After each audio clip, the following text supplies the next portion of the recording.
I am a licensed creative arts therapist in the state of New York, and I have been that for a long time. And sort of the origin story of my advocacy self, let's call it, Hmm. is that there's a lot of history here, but essentially, New York licenses various different kinds of mental health professionals and all the states do things differently because, complications for no Hmm. reason. Um, so the short origin story is that in 2022 and before that, myself and other licensed creative arts therapists were like, hey, we're being taken off of or left out of these really important mental health expansion bills, essentially, that would improve access, that would mandate commercial health insurance coverage, that would mandate Medicaid coverage, that would expand diagnostic privilege. Um, and that stinks. It stinks, to have gone to grad school, to have done all that you need to do for licensure, and for the state to say, actually, you're not, doing therapy, even though clearly that's what I do all the time. Hmm. And so I got really angry, to be honest. And I Hmm. think anger is a really important part of not only my origin story, but about the conversation of advocacy and why it matters for therapists, is that I got really angry. At that point, this was like summer 2022. So I had been licensed for over a decade. I knew I was doing important work. I knew I had clients who, valued this work and all of that. And I got really angry. And honestly, part of the origin story when I tell it is that I blame my husband. Hmm. Kidding, not kidding.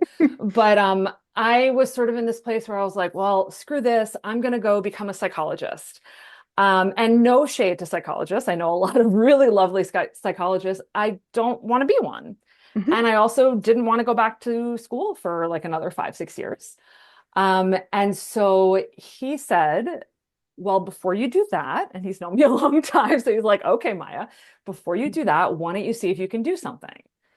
Hmm. And I am the daughter of a social worker, so I think advocacy is a little bit in my blood. Like, grew up learning how to advocate one-on-one. I'm the person who, like, if I call my health insurance, I will get an answer. It might take me 2 hours, but I will get an Hmm. answer. So definitely like inherited that from my mom and just being able to advocate in medical spaces, which I think a lot of therapists know how to do. And so it sort of snowballed from there. He said, well, why don't you do something? And then another colleague was like, yeah, let's do something. Like if you want to do something, I'll support you. She was actually involved in, she's a bit older than me. She was involved in the fight for licensure 20 plus years ago. So she was Hmm. like, this is not my fight, but like I will lend you, my energy and my support. Like you're the next generation, all of that stuff, which was super lovely and generous of her.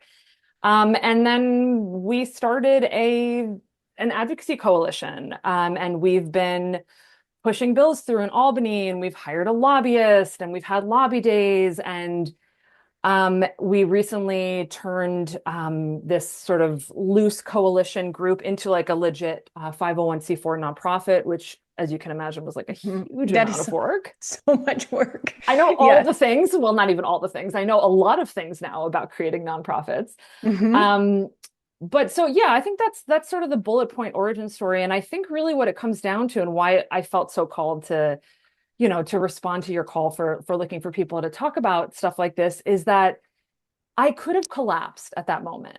And Hmm. again, nothing wrong with going back to grad school. Absolutely no shade to anyone who chooses to do that. But I was really angry. And I was angry, like there are over 2,000 LCATs in New York State. We're not like, five people sitting in a corner somewhere. Hmm. Um, and, already integrated into all the mental health care systems and all the hospital systems, the VA, private practice across the state. So we're not new.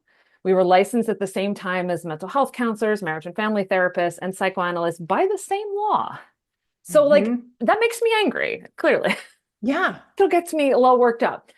And so I chose, and it feels, looking back now, it feels like such a pivotal moment of like, I could have, just taken a pivot and gone to do something else, and I could have collapsed, Hmm. right? Like so often, and I think so often for women, so often for therapists, so often for people who are, brought up or socialized to be nice and not make waves and all the things, the collapse happens a lot of like, oh, well, what are you going to do? Hmm.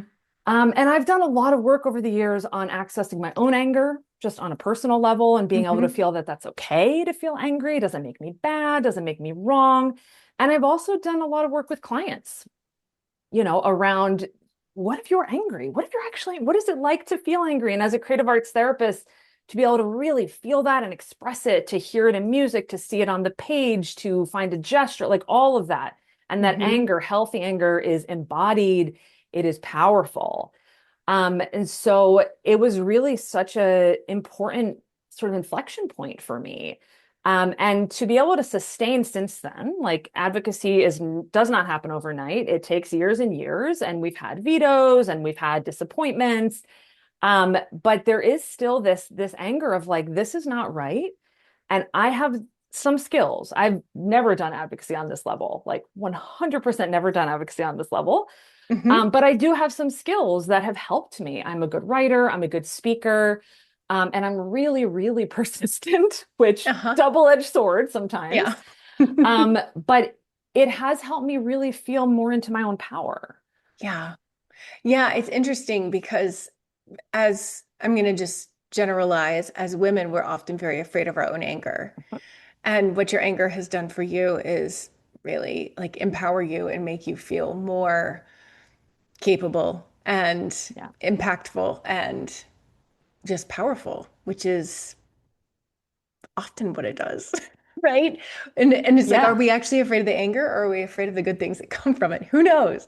That's I a feel whole like other yeah, conversation. there's so much around that, right? And I think an important piece though is that therapists, I think across, modalities and licenses are by and large female, right? Hmm. And so, yeah, I think that that's an accurate thing to say, right? Hmm. And so by and large, a lot of us have been socialized to like, don't make waves, be nice, be Yeah. good, be quiet, be compliant, like, and this does get, I just want to name like this is also wrapped into like sort of the larger political landscape right now around Hmm. just like there's this onslaught of overwhelm. And so the collapse sometimes happens. And I'd be lying if I said I didn't have moments of that where I want to Hmm. like, give it all up. And I was about to say go live on a goat farm. That is the most random thing I've ever I said. mean, I'd join you on a goat farm. Gonna have to unpack that in my own therapy. Um, so like the collapse happens, right? And like no judgment when it does, but I think I just know for me, like I've created, and not alone, like there have been a lot of other people, and now I have a board working with me. Like we are all doing this together. I am the president because somehow that just keeps happening. But like there's a lot of skilled people who have said, like, okay, I'm inspired by what you're doing and I want to help too. Hmm. Right. But this sense of like, I have power. And growing up as like a shy kid, a shy teenager, a woman, I didn't always feel that. Hmm. I think too about how, like, as a social worker, it feels safer for me to advocate for other people, Mhm. right? Like that's a breeze. Bring it on. But when it comes to advocating for a group I'm a part of, it can be very difficult. Yeah, it does get tricky, right? And that's come up. And part of it is that like yes, we are advocating for ourselves and our license, but we are also advocating for our clients. 100%. Like I can't and it hurts my heart how many I'm often sort of the recipient of stories from therapists often of like I was working with this person, they were doing such deep work that we were doing trauma processing and then their insurance changed and this, insurance A accepted LCATs and network and insurance B doesn't because there Hmm. isn't a statewide mandate that all insurance companies have to. So they get to pick and choose. And we know how that Hmm. goes when insurance Right. companies get to pick and choose. It's based on Lord knows what, probably the moon cycle or something Uh-huh. random. Uh-huh. The moon cycle would be more predictable, actually. And so I, get to hold all of these stories that break my heart. Hmm. They really do. So I also feel very strongly that I am fighting for all of the people in all of these stories and all of the people I don't know, like the kids who get to work with creative arts therapists in the hospitals Hmm. and then they get discharged.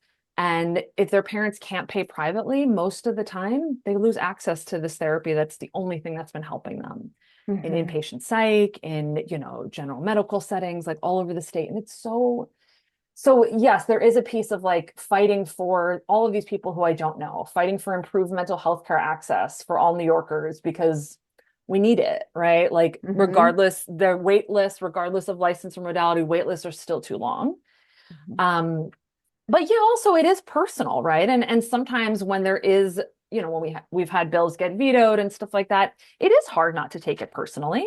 Hmm. And so I let myself have those moments, those days of like, I cannot, right? Like to close the computer, to walk away, to say like I'm not answering, all of these emails of questions about the veto, and then to come back another day.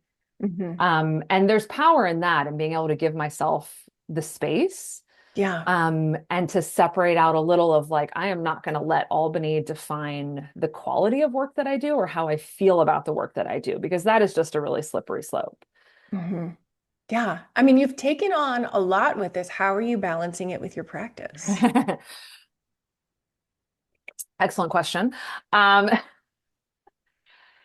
I am in a place of privilege that I do not have to have a huge practice right Hmm. now. I actually, somewhat ironically, because a big part of what we're fighting for is comprehensive in-network coverage. Hmm. I am actually not in network with any insurance companies, and I actually don't intend to be for a variety of reasons, all of which I'm sure you can imagine. Hmm. Um, so that does give me some breathing space in my Hmm. week because I'm not seeing 25, 30 clients. Right. I also have a part-time academic job, which is a whole other ball game. But even before I took that a few years ago, 12 to 15 clients, absolutely max. Hmm. So, some weeks it's easier to balance than others. Hmm. The legislative calendar goes through sort of busy times and quiet times. So there will be weeks, usually around the end of the legislative session, like May, June, where it's like a little banana pants, like not gonna lie. Like I finish a Hmm. session, I send an email. I talk to the lobbyist, I send an email, I go back to a session. Like it's a lot. Hmm. Really one of the only ways that we can do this as efficiently as we have is that we did hire a lobbyist. Hmm. Um, and unfortunately, because of how the political landscape is, I think in every state capital, everywhere pretty much, you need an insider who has the Hmm. relationships in the state capital that you don't have. Yeah. So for like the first 6 months before we hired her, a group of us, the sort of founding core group, were trying to do that ourselves. Surprise, surprise, it didn't work that well. It didn't work that Hmm. badly, but it meant that someone was like constantly on the phone, Yeah. trying to do the things.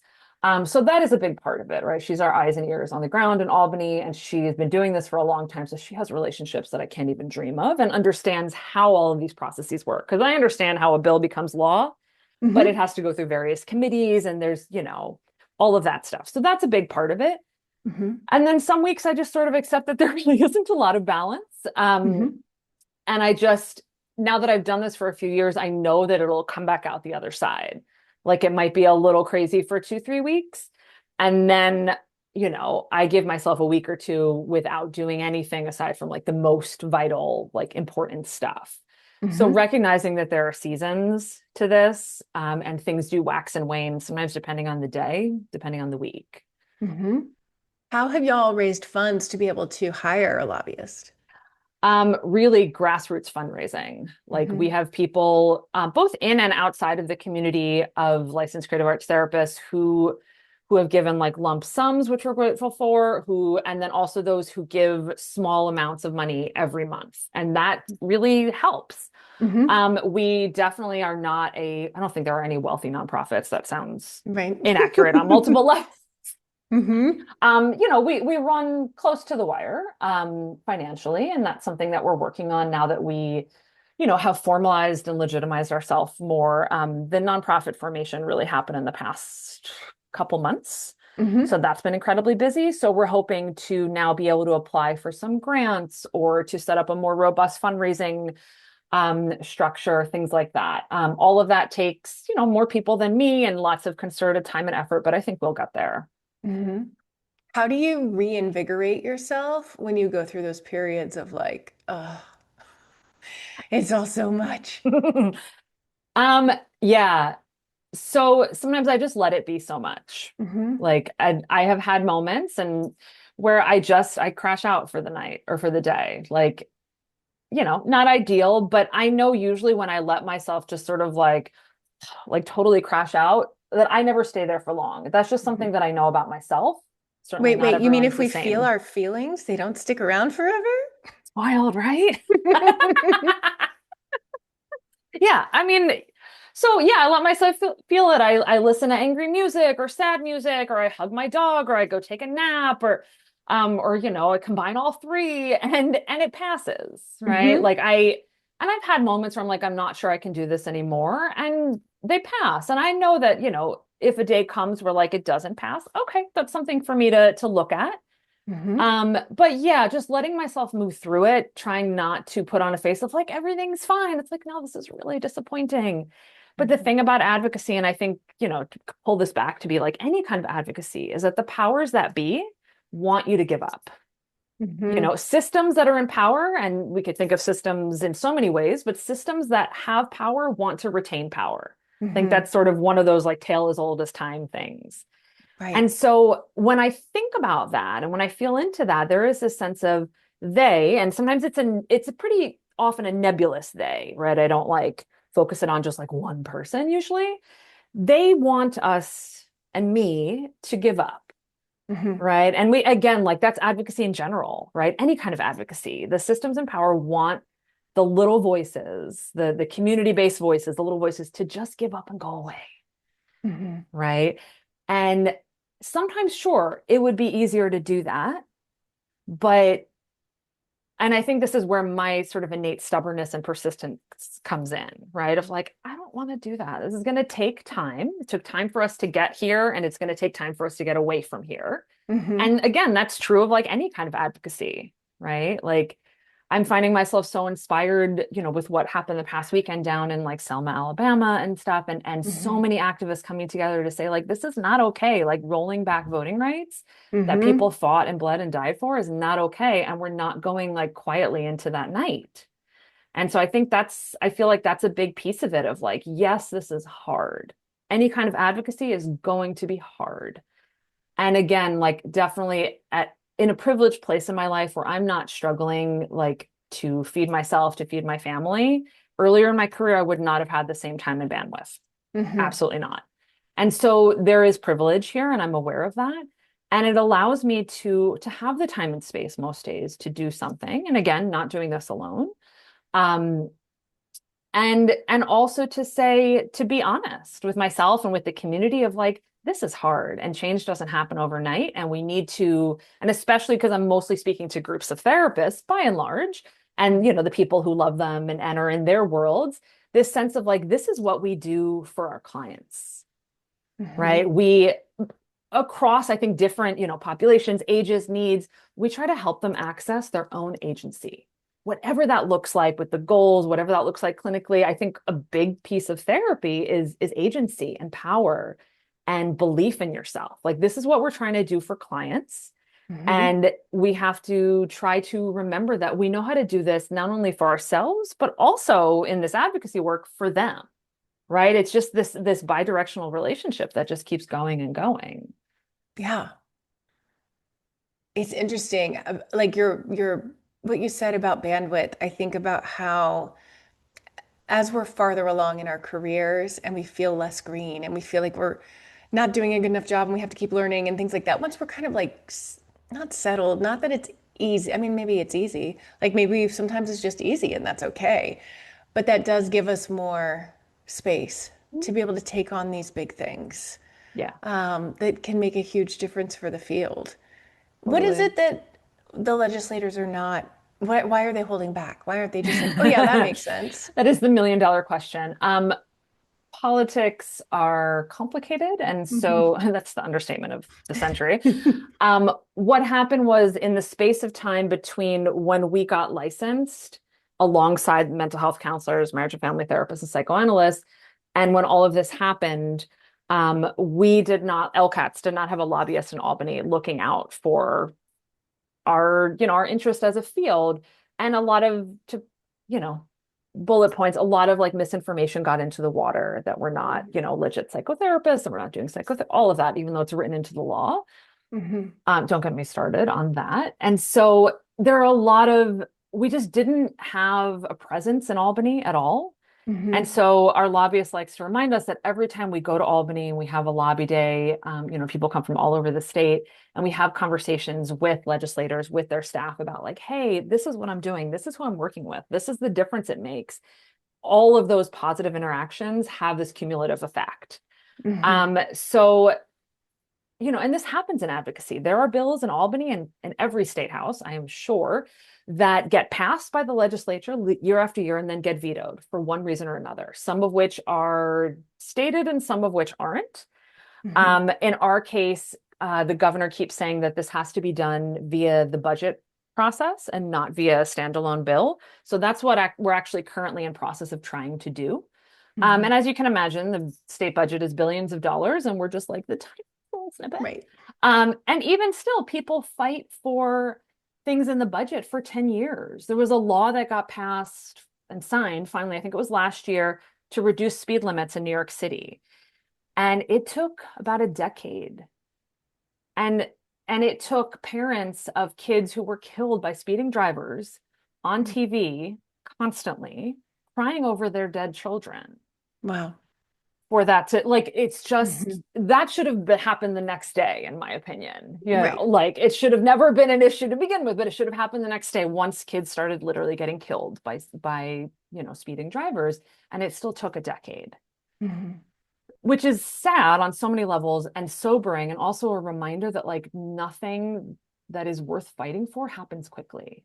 Hmm. Not in advocacy anyway, maybe in other areas of someone's life, but not in advocacy. Yeah. And that's hard, and it's easy sometimes to lose hope. And I get a lot of inspiration from Yeah. I forget the Jane Fonda quote, but there was a great Jane Fonda quote that I read online about hope. Like she's in her 80s and she's still out there like fighting the good fight for climate, climate change and all of that. And the other option is to give up and to collapse and fold and walk away. Hmm. And ultimately that doesn't serve anyone. Yeah. So it's interesting. It's maybe when you started this, you didn't realize this was going to be a long-term job. Yeah. And you know so much more about state legislature than you Yeah, I ever really didn't know wanted or needed to anything. know. People Yeah. assume that I like have some sort of background in this. I did not know anything. I think what's really helped me is that I have a really good memory. Like Hmm. like again, double-edged sword, but a really good memory. And that I write well. Like other Hmm. than that, I have no special skills. I've had people ask me if I've gone to law school. Definitely not. Having a mom who's a social worker, sure. Did that give me some sort of, persistence innately? Probably, but no more so than anyone else, I don't think. Hmm. Um, and yeah, I think initially there was this huge burst of energy in like early 2023. And when there's that big burst of energy, you assume like, okay, we're going to get this done in 6 months. And like, that's just not how this works. It's just Hmm. really not. Um, and stuff that makes a lot of sense, on the ground level, like when legislators are in their home districts and they're like, hey, I keep getting calls from parents and they can't get their kid into therapy and there's a 6 month wait list. This makes sense to them, right? Hmm. Like they want to serve their constituents. Right. And stuff gets sort of mucked up and levels above the community level. And isn't that true for like all kinds of advocacy? Hmm. That it should be simple. It is simple and it gets really messy. And I think often that's by design. Yeah. And so again, like the systems in power, and there are multiple ones in multiple ways, they want they want the small voices to go away. Hmm. And I'm just not in the mood to do that. Yeah. Too bad for them. Too bad for them. Amazing. Well, I'm really glad we had this conversation. I'm hoping that it inspires other people who might be thinking about, what this could mean for them and any advocacy that they've been considering. I love the heads up that burst of energy and that like, we got this. Like you got this for a while. Right. Yes. And, and you don't have to go as hard as maybe you started out. Right. I mean, to be honest, I haven't been. I can't. Like, I can't Yeah. sustain what happened in early 2023. This is, 3 years later. Hmm. So some of the accessing my own power has been the giving myself permission of like, okay, this is going to be a low energy week for any number of reasons, and that's okay. Like Yeah. learning when I need to kick it up a notch and when I don't or when I can't. Right. And Hmm. that's sort of the staying power of advocacy, because if you burn yourself out, right, if you just sort of like are what's that phrase, like a flame that sort of explodes into the night and then fizzles out, it's pretty, right? It's like fireworks Hmm. or firecrackers, I suppose. They're pretty and they're loud for a minute and then they're gone. Right. So figuring out how to build something sustainable. And again, I think as therapists, I think we know how to do that in our clinical work. Hmm. And we may not have as strong of access to that on personal levels or in sort of larger systemic places. But I Hmm. think it is possible. Yeah. Amazing. I think it's possible too. I'm going to make sure that in the show notes, folks know how to get in touch and donate and, Cool. fight the good fight with you. Appreciate I it. I genuinely appreciate your time, Maya. Thank you. And Thank I you so hope it much. inspires other people to advocate for what they care about. Yeah, Yay. me too. Awesome. Have a great day.